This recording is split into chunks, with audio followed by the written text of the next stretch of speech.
এক অন্যরকম ইতিহাস রচিত হলো বাংলাদেশে।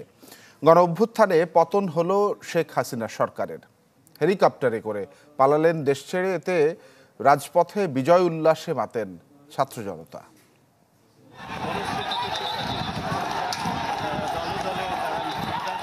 5 আগস্ট 2024 দুপুর 2টার পর এটি সেই প্রথম মুহূর্ত যখন ভোর থেকে কারফিউতে অবরুদ্ধ জনতার একজন ছুটে এসে সিজদায় লুটিয়ে পড়েন রাজধানীর রামপুরা ব্রিজে।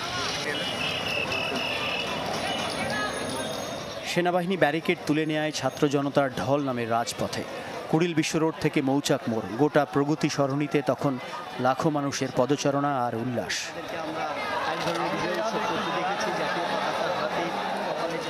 বিক্ষোভ মিছিল মুহূর্তেই পরিণত হয় বিজয় উৎসবে। সেনা সদস্যদের অভিবাদন জানিয়ে চলতে থাকে উল্লাস।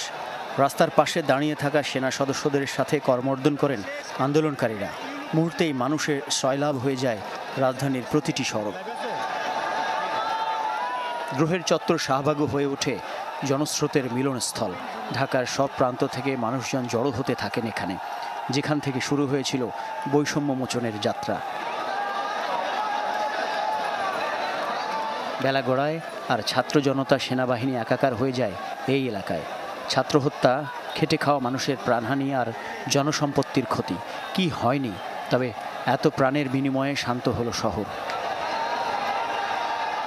শুধু চাকরিতে সাম্যের দাবি নিয়ে শুরু হওয়া আন্দোলন গড়ালো সরকার পতন পর্যন্ত।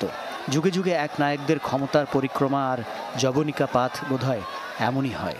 তাই হয়তো একটা গুমোট অবস্থা থেকে মুক্তি পাওয়ার মুহূর্তটা উদযাপন করেছেন আন্দোলনকারী তথা সাধারণ মানুষ। 15 বছরের বেশি ধরে চলা এক দলের শাসনযন্ত্রের দুর্নীতি, অনিয়ম আর জন আকাঙ্ক্ষার বিপরীতে দলীয় মনোবৃত্তির লালন, সবকিছুর অবসান হলো শেখ হাসিনার পদত্যাগ ও দেশ ছাড়ার মধ্য দিয়ে। যে চিত্র দেখিয়ে দিল উপমহাদেশে ক্ষমতার রাজনীতির শেষ পরিণতির এক নতুন পুনরাবৃত্তি। মাকসুদুন নবী, চ্যানেল 24, ঢাকা।